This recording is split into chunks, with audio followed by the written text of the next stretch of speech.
श्रीराम समर्थ. श्री गुरुदेव दत्त. भक्तावर अन्याय झाला तर सद्गुरू काय करतात? जेव्हा एखादा सत्वगुणी भक्त जो सद्गुरूंवर पूर्ण विश्वास ठेवतो, त्याच्यावर अन्याय झाला तर तेव्हा त्याची श्रद्धा व विश्वास थोडी डळमळीत होते. तो सद्गुरूंवर प्रश्नचिन्ह उभे करतो. मी इतकी भक्ती केली, चांगला वागलो तरी माझ्या वाट्याला हे दुःख का आले? अशा परिस्थितीत सद्गुरूंची देवाची भूमिका काय असते हे समजून घेऊ. सद्गुरू दत्तात्रेय केवळ एक देवता नसून ते ब्रह्मा विष्णू महेश यांचे एकत्रित रूप असल्याने त्यांना सृष्टीचे स्थितीचे गहन ज्ञान आहे. त्यांचे कार्य फक्त भक्तांचे इच्छा पूर्ण करणे नसून ते त्यांना योग्य मार्गावर आणणे आणि परमार्थात प्रगती करण्यासाठी आवश्यक ते मदत करणे आहे. अन्यायाची संकल्पना आणि त्याचे विविध पैलू. प्रथम, अन्याय या शब्दाचा अर्थ समजावून घेणे आवश्यक आहे.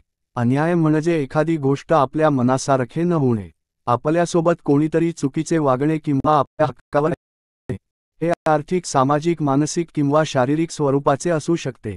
कधी कधी नियती आपल्यावर अन्याय करते असे वाटते, तर कधी आपल्या सोबतची माणसे अन्याय करतात. सद्गुरूंच्या दृष्टीने अन्यायाची संकल्पना अधिक व्यापक आणि गहन असते. ते केवळ बाह्य घटना पाहत नाहीत तर त्यामागील प्रारब्ध, कर्म आणि त्या व्यक्तीच्या आध्यात्मिक प्रवासाचा विचार करतात. ते लगेच धावून येत नाहीत, कारण एखादा अन्यायही ईश्वरी योजनेचा भाग असू शकतो. त्यामुळे भक्ताला अधिक सामर्थ्यवान बनण्याची, नवीन मार्ग शोधण्याची किंवा आपल्या आत दडलेली शक्ती ओळखण्याची संधी मिळते. अन्यायाचे निराकरण करण्याचे मार्ग. प्रत्यक्ष हस्तक्षेप आणि अप्रत्यक्ष मार्गदर्शन. सद्गुरू अन्यायाचे निराकरण सावध मार्गांनी करतात, जे त्यांच्या असीम बुद्धिमत्तेचे आणि करुणेचे प्रतीक आहेत. प्रत्यक्ष हस्तक्षेप अत्यंत गंभीर आणि भक्ताच्या जीवनाला धोका निर्माण करणाऱ्या किंवा त्याच्या श्रद्धेला पूर्णपणे तडा देणाऱ्या परिस्थितीत सद्गुरू प्रत्यक्ष हस्तक्षेप करतात. हा हस्तक्षेप चमत्काराच्या स्वरूपात असू शकतो, जसे की अन्यायी व्यक्तीला योग्य शिक्षा मिळणे, भक्ताला संकटातून वाचवणे किंवा परिस्थितीला अनपेक्षित कलाटणी देणे. हे हस्तक्षेप असे असतात की ते पाहून भक्ताला आणि इतरांनाही दैवी शक्तीची जाणीव होते. असे हस्तक्षेप ते तेव्हा करतात जेव्हा इतर सर्व पर्याय निष्फळ ठरतात आणि त्यामागे भक्ताच्या कल्याणाचा आणि धर्माच्या रक्षणाचा मोठा उद्देश असतो. हे हस्तक्षेप लोकांना अंधश्रद्धेकडे नेणारे नसतात, तर भक्तीचे आणि न्यायाचे महत्त्व पटवून देणारे असतात. परिस्थितीचे परिवर्तन. अनेकदा सद्गुरू थेट हस्तक्षेप न करता परिस्थितीलाच असे वळण देतात की अन्यायाचे निराकरण होते. अन्यायी व्यक्तीच्या मनात परिवर्तन घडवून आणणे, त्यांना योग्य बुद्धी देणे किंवा त्यांच्यावर असा दबाव आणणे की ते आपला अन्याय थांबवतात. हे बदल असे असतात की जे नैसर्गिक वाटतात पण त्यामागे सद्गुरूंची अदृश्य शक्ती कार्यरत असते. उदाहरणार्थ, अन्यायी व्यक्तीचे मत बदलणे, तिला योग्य सल्लागाराची भेट घडवून आणणे किंवा तिला तिच्या चुकीची जाणीव करून देणारे प्रसंग निर्माण करणे. भक्ताला बळकट करणे. सद्गुरूंचा सर्वात मोठा आणि प्रभावी मार्ग म्हणजे भक्ताला आतून बळकट करणे. जेव्हा भक्तावर अन्याय होतो, तेव्हा तो दुःखी, निराश आणि असहाय वाटतो. अशावेळी सद्गुरू त्याला धैर्य, संयम आणि आंतरिक शक्ती देतात. ते त्याला परिस्थितीशी लढण्यासाठी आवश्यक मानसिक बळ देतात. हे बळ प्रार्थनेतून, ध्यानातून किंवा एखाद्या ज्ञानी व्यक्तीच्या सल्ल्यातून मिळू शकते. भक्ताला असे वाटते की त्याला एक अदृश्य आधार मिळत आहे, ज्यामुळे तो अन्यायाचा सामना करू शकतो. हा मार्ग अधिक महत्त्वाचा आहे कारण तो भक्ताला केवळ तात्पुरता आराम देत नाही तर त्याला जीवनातील कुठल्याही संकटाचा सामना करण्यासाठी सक्षम बनवतात. यातून भक्ताची आध्यात्मिक वाढ होते, तो अधिक कणखर बनतो आणि त्यातून त्याला मी स्वतःचा, माझ्या नशिबाचा शिल्पकार आहे अशी जाणीव होते. ज्ञान आणि योग्य दृष्टिकोन देणे. अन्यायाची अनेक प्रकरणे गैरसमज व चुकीच्या दृष्टिकोनातून उद्भवतात.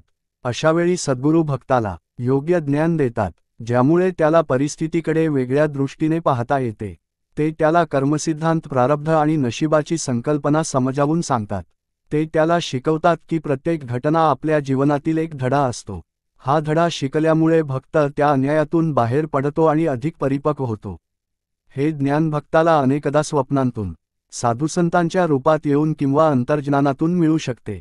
सद्गुरूंचे न्यायतत्व. कर्म आणि धर्म.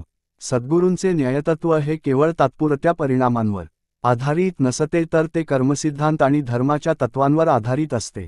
त्यांना माहीत आहे की प्रत्येक कर्माचे फळ मिळते. जर एखाद्याने अन्यायाचे कृत्य केले असेल तर त्याला त्याचे फळ भोगावेच लागेल.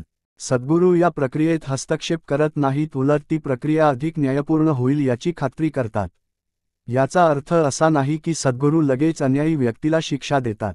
कधी कधी अन्यायी व्यक्तीला पश्चात्ताप करण्याची, आपल्या चुका सुधारण्याची संधी दिली जाते. जर ती व्यक्ती आपल्या चुका सुधारण्यास तयार नसेल तर तिला तिच्या कर्माचे फळ भोगावेच लागते. सद्गुरू हे धर्माचे रक्षण करणारे आहेत. त्यामुळे जिथे धर्माचा अपमान होतो किंवा अधर्म वाढतो तिथे ते योग्य पाऊल उचलतात. भक्ताची भूमिका आणि सद्गुरूंची अपेक्षा. सद्गुरूंच्या भक्ताने निष्क्रिय राहू नये. सद्गुरू भक्ताला मदत करतात तरी भक्तानेही स्वतःच्या प्रयत्नांची पराकाष्ठा करावी अशी त्यांची अपेक्षा असते. त्यांनी दिलेली शक्ती आणि मार्गदर्शन वापरून भक्ताने अन्यायाशी लढावे, पण तो लढा धैर्याने, संयमाने आणि धर्माच्या मार्गाने असावा. सद्गुरू भक्ताला शिकवतात की फक्त प्रार्थना करून किंवा माझ्यावर अवलंबून राहून अन्याय दूर होणार नाही.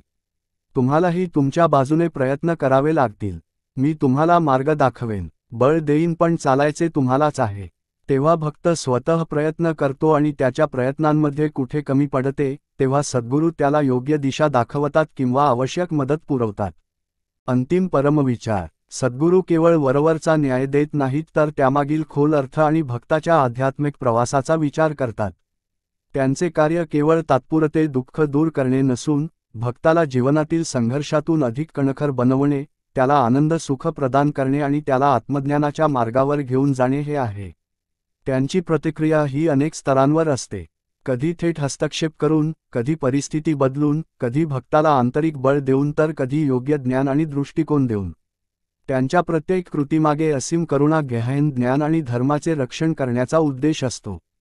त्यामुळे जेव्हा आपल्याला वाटेल की आपल्यालावर अन्याय होत आहे तेव्हा सद्गुरू आपल्या पाठीशी आहेत यावर विश्वास ठेवावा आणि आपल्या प्रयत्नांना योग्य दिशा देऊन सकारात्मक दृष्टिकोन ठेवून संकटावर मात करावी, कारण सद्गुरू दत्तात्रेय हे केवळ देव नाहीत तर जीवनातील प्रत्येक टप्प्यावर मार्गदर्शन करणारे आणि अंतिम सत्याकडे नेणारे परमसद्गुरू आहेत. श्री गुरुदेव दत्त. श्री राम समर्थ. जय जय रघुवीर समर्थ.